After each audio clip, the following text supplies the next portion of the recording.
Hello, welcome to Shenanigans Junction. I'm here, the fire alarm is going off, so that is so fun and really kind of quite funny. I'm about to get on that train, the 918 to MSU, to go explore New York's fascinating failed branch line, the Caldwell branch. So, here's some history, and I'll see you getting on this train. The history of the Caldwell branch starts in the 1860s when the Montclair Railway was established, running from Croxton in Jersey City to the township of Montclair.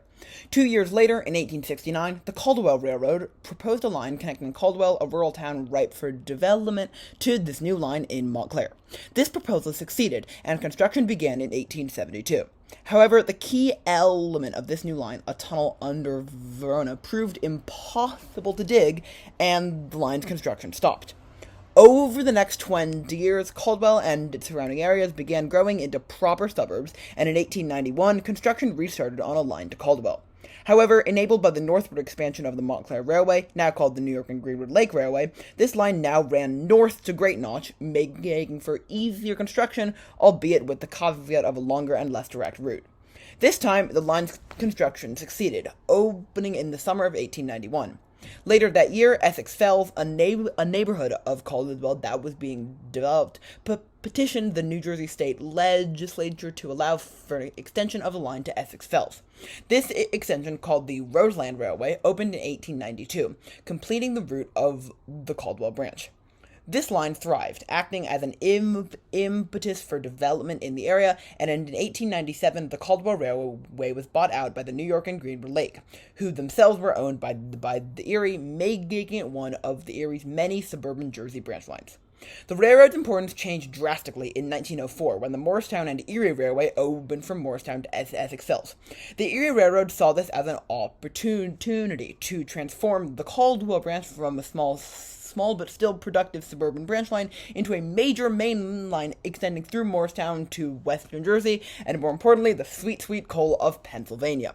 However, this never really happened. With the failure of the Rockaway Valley Railroad, which I made a video on, link in the top right now, the Erie had no route past Morristown, and the Central Railroad of New Jersey and the Lackawanna Railroad both were very keen on keeping the coal business to themselves. However, through service still operated to Morristown, and the Caldwell branch remained an important suburban branch line into the 1930s.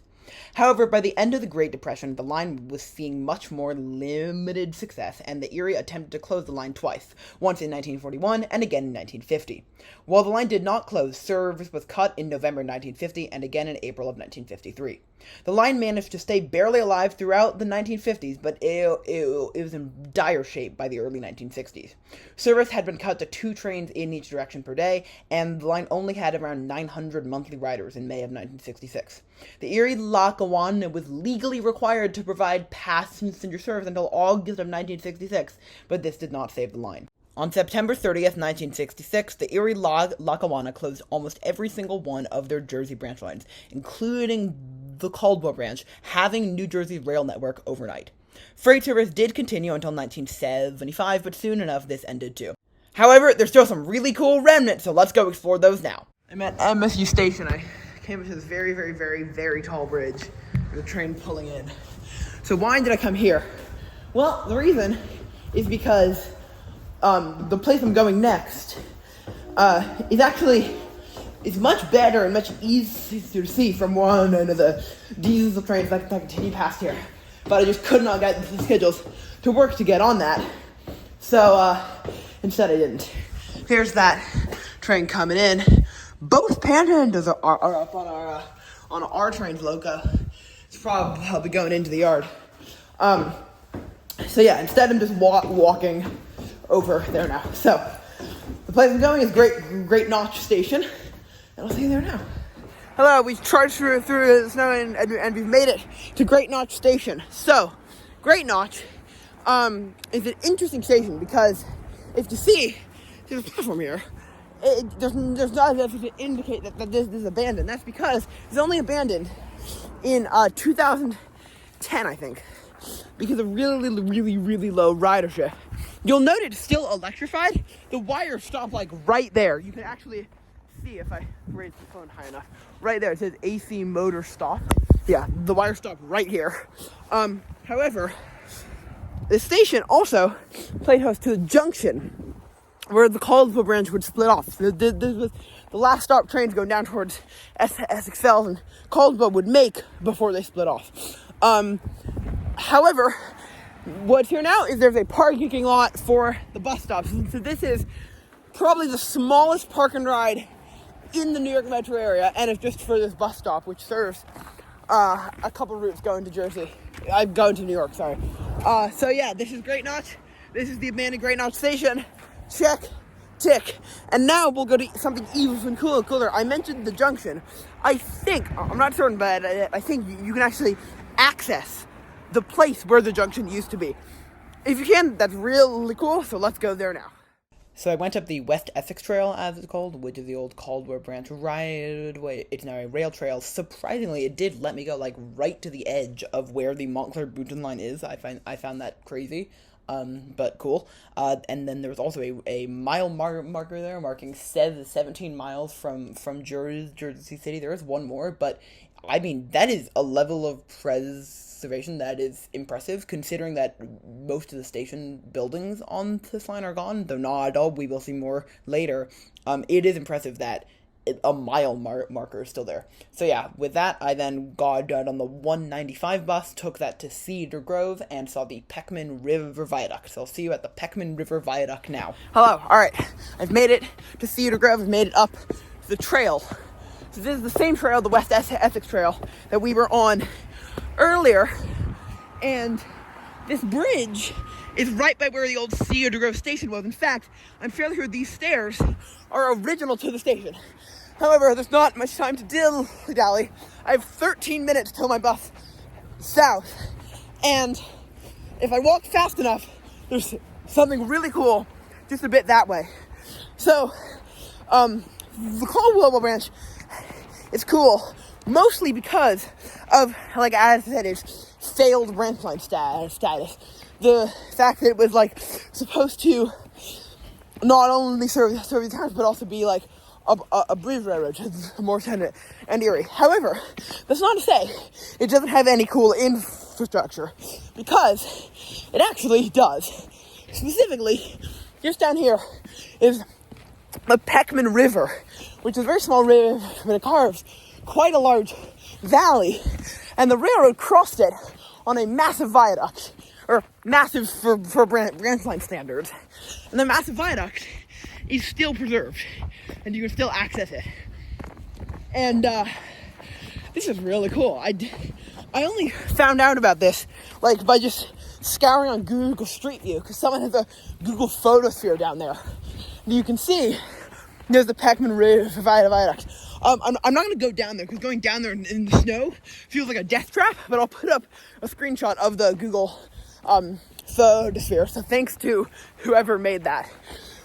This, however, is the view from up on the line. There's the Peckman River Viaduct. Very cool. So, yeah, fun. So I left the Peckman River Viaduct, and I was fully intending to get the 11 bus down towards Verona, but when I went down to the street, it wasn't tracking, and then it just continued to not track. It was 15 minutes late on an every 30-minute route, and right as I left the stop to go start the walk, the bus showed up. So I was really mad. That was not fun. But I then got a little drink of the hot variety and then walked down the West Essex Trail once more to get to the old Verona freight house. So see you there now. Hello, welcome to the Verona Freight House. So this is entirely original, and it's also not in great shape. You can look inside. To me, that looks like a storage facility of some sort. I'd imagine whoever owns this building is using it. This is whoa, there's a lot of device here. This is pretty clearly a freight door. That won't open.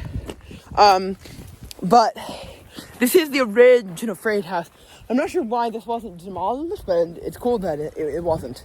There is on this side a freight door that doesn't seem to be locked. However, when you actually try and pull on it, it's locked. It does seem to just be storage for whatever business or house this is. But it's very cool that such an obscure piece of railroad history still exists. So yeah, Verona Freight House, check.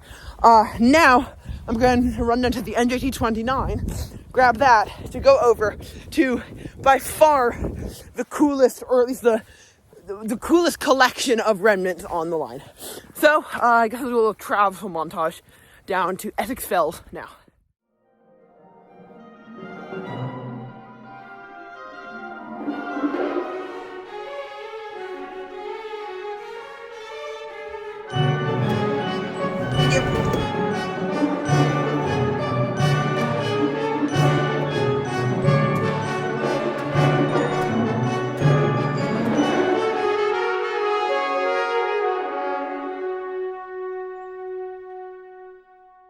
Hello, welcome to a random place in the woods, right? No, that's the old right-of-way.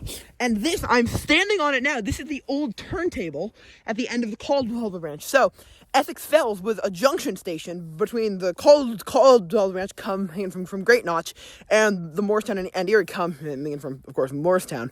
And they had a turntable, which is still here. Massive shout out to whoever added this to Google Maps, because I would not have found it otherwise. And this is incredibly cool.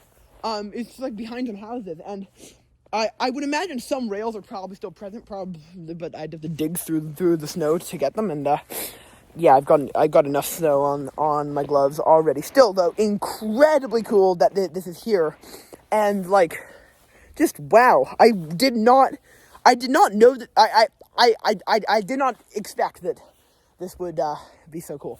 So yeah, that is the first remnant, but you heard that I said Essex Fells had a collection of remnants. That's because there are two others, and they're both also quite cool. So let's go explore those now. All right, folks, here's the next cool thing. We're just a bit closer down that woods path, and there's a rail here. Whoa! I know that's not that cool, but I'm shocked that a rail still exists. I think that this and the turntable still exist just because, like, this is not officially a trail, but it's also not officially anything else, so it's just, like, been left intact, which, you know, I think is really, really cool. There's an advantage to coming in the snow, which is you don't have to search around through foliage. The disadvantage is that more things are buried in the snow. I guess the best time to come would be, like, early spring. Still, though, really cool. I'm shocked that was still there. However, I'm looking at it now. It's over there. What's even more cool than the turntable and the rail is the original station building. Let's go film that now. And last but certainly not least, this is the original 1892 built depot for Essex Fells, built by architect Bradford Lee Gilbert. I think the guy who lives here knows that he lives in a train house. But yeah, you'll note that it's a bit back from where the right-of-way was. I'm not certain that it was moved. That would make sense, but there's a chance that it was just like all here because it's not too far away. However, you'll note that this is a very, like, fancy building for Branchline. I think that's because this was, of course, the junction station between the end of the Caldwell branch and the end of the Morristown and Erie. The one other cool thing is that this house was not actually the active station for the final few years of operation. There's a shed-style station was built in the 60s. Correction here, the shed-style station was built in 1903 and demolished in 1966, only about a month after train service ended, because the mayor of Essex Fells said that she didn't want to have an abandoned train station there. So the mayor of Essex Fells is wrong. On a serious note, though, I really don't get why it seems like cities and towns will just demolish train stations after they're gone for no good reason. Yeah. All right, see you in Caldwell. Hello, I'm on a bus. Essentially, I was going to get PTH and get the next 29, but the outbound 29 is running super late. So I ran like hell and got this. This is the earlier 29, so I can go get food later. So yeah, thank you so much for watching this vid on the Caldwell branch, New York's fascinating failed branch line. I hope you enjoyed, and I'll see you next week. Bye-bye.